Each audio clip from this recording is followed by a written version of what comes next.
Hey, c'est le retour du youtubeur beaucoup trop proche de ta gueule. Et oui, j'ai pas un recul vraiment important, ou alors sinon je dois faire des changements de configuration qui font que c'est insupportable. Bref, je vais pas te raconter ma vie. Bon, on n'a pas tous la Redbox comme Amixem, voilà. Qu'est-ce que tu veux que je te dise? Enjoy Phoenix est une youtubeuse de... Non, sans rire.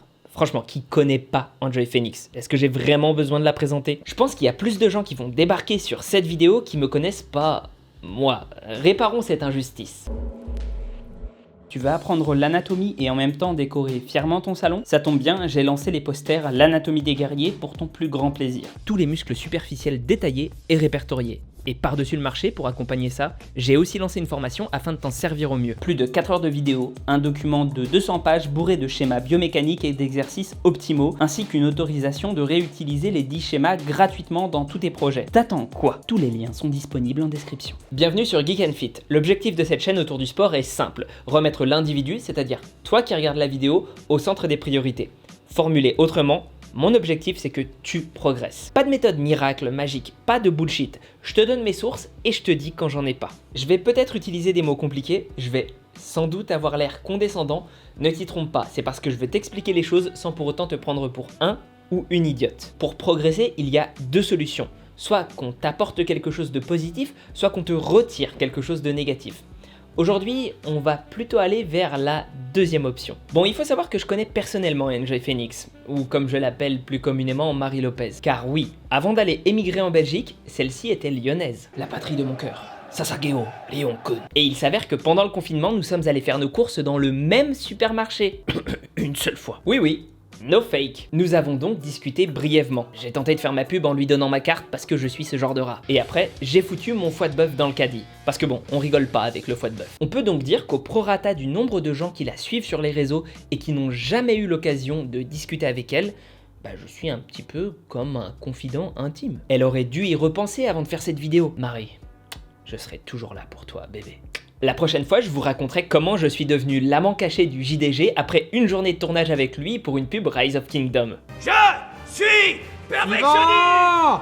Soyons sérieux 2 minutes, remettons-nous en contexte. Ce qu'elle vient de balancer sur sa chaîne YouTube innocemment est une catastrophe. Mais je suis pas là pour la blâmer. Déjà parce que j'ai une tendresse véritable pour toutes les personnes de Lyon.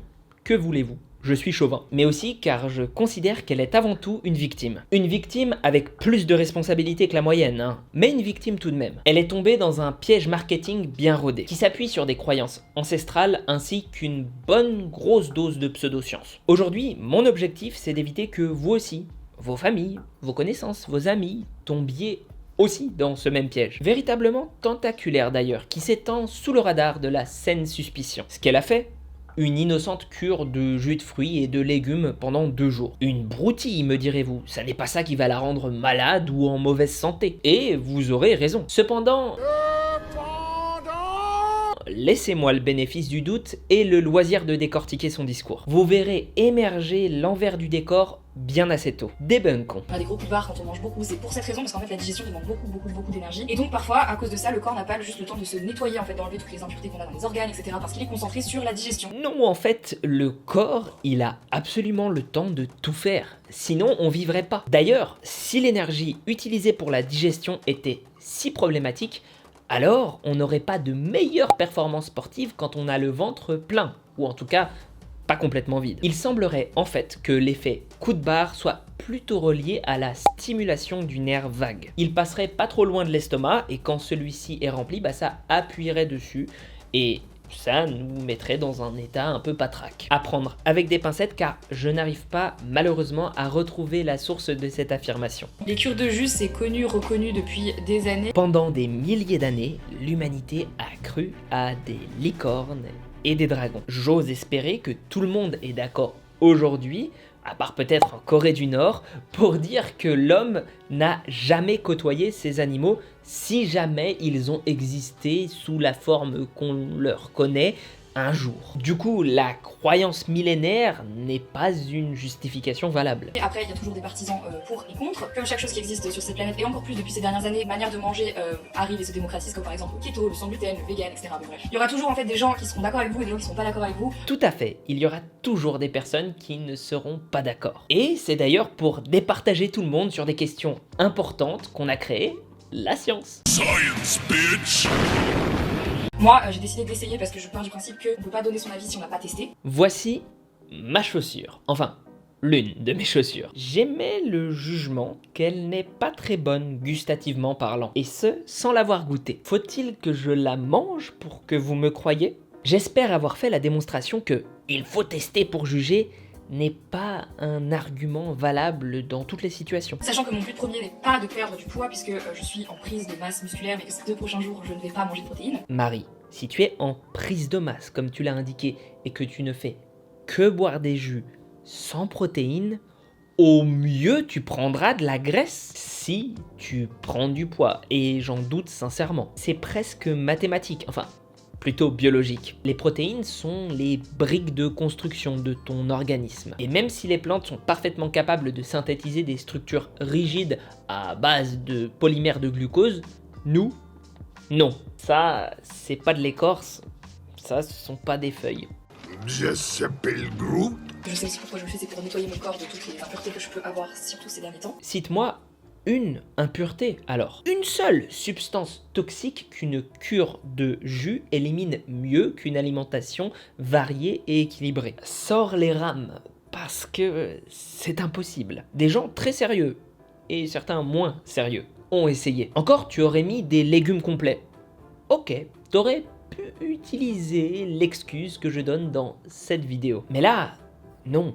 C'est pas possible. Oui, je vous l'affirme, la détox n'existe pas. Et ça, simplement car les toxines que les thés, tisanes et autres jus faribolesques sont censés vous enlever n'existent pas non plus. Il y a un ordre en fait pour les jus dans lequel vous devez les prendre. Elle a 8 bouteilles à prendre par jour. Autant dire des calories liquides en masse, à mon avis. Et là, elle sort qu'il y a un ordre en plus. Vous savez pourquoi ce genre de protocole est très précis? Enfin, c'est ce que me dit mon petit doigt, hein, j'ai pas l'explication définitive. Parce que les gens qui vendent ces cures-là sont des experts en marketing et en comportement humain. Plus ça a l'air complexe, plus le client pense qu'il en a pour son argent. D'ailleurs, c'est un peu comique parce que de temps en temps, j'ai un client qui vient, je lui file un programme et bah, il est surpris parce que c'est relativement simple. Mais en fait, ce qu'il comprend pas, c'est que ce sont les connaissances pour arriver à faire un truc simple qui sont complexes. Le programme, lui, n'a pas à être complexe. Imaginez, projetez-vous, juste une grosse bouteille du même jus, tout mélangé. Quelle horreur! On aurait pu économiser du plastique. En plus, je les soupçonne fortement de vouloir éliciter un effet placebo. En gros, plus la posologie semble sérieuse, coûteuse, appuyée sur des faits scientifiques, plus elle sera efficace. Ou du moins, tu ressentiras des effets du type bien-être. Et l'effet placebo, curieusement, ça marche très bien pour le bien-être et l'arrêt des douleurs. Et la phrase qu'on entend le plus dire, c'est j'ai mal au ventre. J'ai tout le temps mal au ventre et c'est quand même assez fréquent dans ma vie.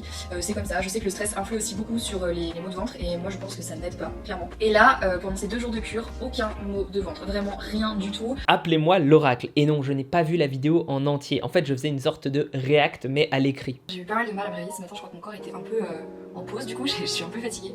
Et j'ai surtout mal à la tête. Étonnant d'être fatigué quand le corps n'utilise pas d'énergie pour la digestion. Tu devrais pas plutôt péter la forme? Alors je sais que le processus de mal de tête pendant les cures de jus, il est normal. Le corps en fait libère toutes les toxines qu'il a dans le processus de nettoyage. Mais où sont-elles les toxines? Et plus sérieusement, c'est le nouveau grand truc des cures détox. Te dire que tu vas te sentir mal pour te sentir bien après. Comme ça, double bénéfice. Si tu te sens mal, tu ne te dis pas que le produit fonctionne mal. Non, ça te renforce dans ta croyance qu'il va marcher. Donc, quand tu reviens à une alimentation normale, eh bien, tu attribues le bénéfice à la détox. Bon, sinon, tu veux la vraie raison de ton mal de tête? T'avais pas assez de sucre dans le sang. Les jus étant digérés très vite, tu n'as pas une libération autant en continu que d'habitude. Tu tapes probablement beaucoup plus fort dans ton glycogène hépatique. Voilà, hop, réglé, pas besoin de toxines. D'ailleurs, ce que je trouve aussi fou, c'est qu'elle a moins mal au crâne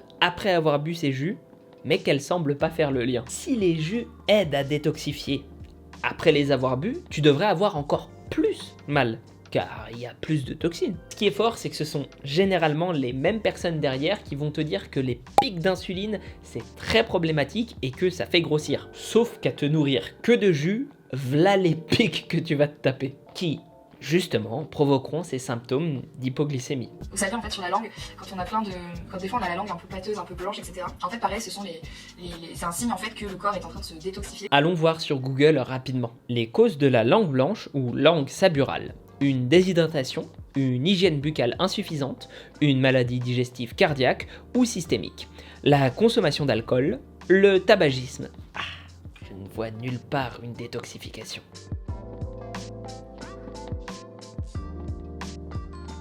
Donc là, vraiment, je pense que là, en termes de détox, on est vraiment au max de ce qu'on peut faire. Oula, non.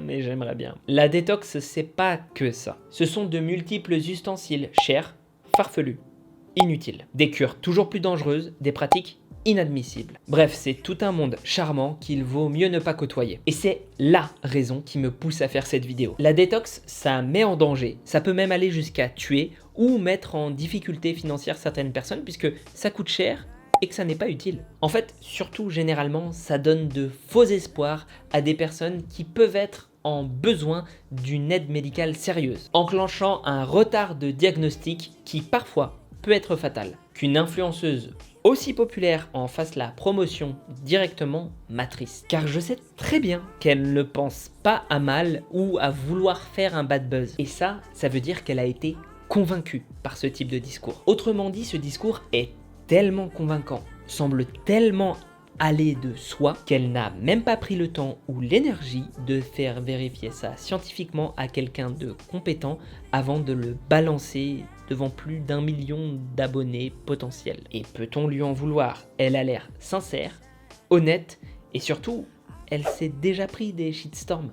Elle sait qu'elle a une responsabilité. Si j'ai dit par quelqu'un de compétent, c'est parce qu'elle précise en commentaire qu'elle est suivie par un naturopathe, qui est une discipline pseudo-scientifique non reconnue par l'État. Encore une fois, je ne peux pas la blâmer tant que ça. Les naturopathes font tout pour s'habiller en scientifique auprès du grand public. Et le pire, c'est que certains sont même très compétents d'un point de vue santé. Le problème, c'est que comme c'est un diplôme qui n'a pas de sens de validité d'un point de vue scientifique, eh ben, on n'a pas de seuil, de barrière d'entrée. On peut avoir un mauvais médecin, nul à l'exercice, qui fait des erreurs, mais il aura toujours au moins un niveau minimum requis. Ça n'est pas le cas des naturaux. Pour bien appuyer là-dessus et pour être sûr que ce soit pas clair uniquement dans mon esprit, le problème du fait que ce type de vidéo existe, c'est la banalisation de la culture de la détox. Bien sûr qu'elle dit rapidement à la fin de sa vidéo qu'il ne faut pas faire pareil, que ça n'est pas un exemple, etc. Mais ne soyons pas dupes à un moment, les influenceurs influencent. C'est dans l'intitulé du job, en montrant qu'elle n'a pas eu de soucis graves, qu'elle se porte bien et que c'est globalement positif. Est-ce que ça engage pas les gens à se lancer dedans? Et c'est le même reproche que je ferai à toutes ces chaînes muscu qui montrent des dopés qui s'en sont bien sortis. Ouais, vas-y, très responsable de ta part. Un peu comme les jeux mobiles qui comptent sur les joueurs accros pour faire leur beurre, même si un faible pourcentage de personnes passent à l'acte, bah, ce sont des victimes évitables. Moi, je n'ai aucune animosité envers elles, mais je veux que ça s'arrête au bout d'un moment, que les influenceurs puissent dire absolument tout et n'importe quoi. J'aimerais qu'on réalise bien qu'on est plus préoccupé par le fait qu'ils ne mettent pas de tétons de femmes sur les réseaux sociaux, plutôt qu'ils balancent des trucs potentiellement dangereux pour la vie des autres. Ne devrait-on pas faire une sorte de stage de méthode obligatoire pour toute personne dépassant un certain compteur sur les réseaux? Je propose ça, voilà, dites-moi ce que vous en pensez en commentaire. C'est vraiment le moment où tu réalises, où tu te poses la question de est-ce que c'était une bonne idée de faire ça? Alors non, le moment où tu le réalises normalement et à condition de ne pas avoir fait de recherche au préalable, c'est quand tu as regardé ma vidéo. D'ailleurs, si tu veux en voir d'autres du style ou simplement soutenir mon travail, eh ben n'hésite pas à aller en description, voir tous les liens, à liker, partager, t'abonner, à acheter mes posters ou même mes formations. Ça fait toujours plaisir et je pense que tu pourras apprendre des choses. D'ailleurs, si t'aimes apprendre des trucs, bah tu peux rejoindre la chaîne YouTube pour 2 € par mois et tu as plein de vidéos exclusives qui font des revues d'études scientifiques où j'essaye de passer entre 5 et 15 minutes pour t'expliquer comment est-ce qu'on peut l'interpréter. Sur ce, prends soin de toi et à la prochaine. Peut-être qu'elle va me recontacter et qu'on va faire une série de vidéos ensemble. Peut-être.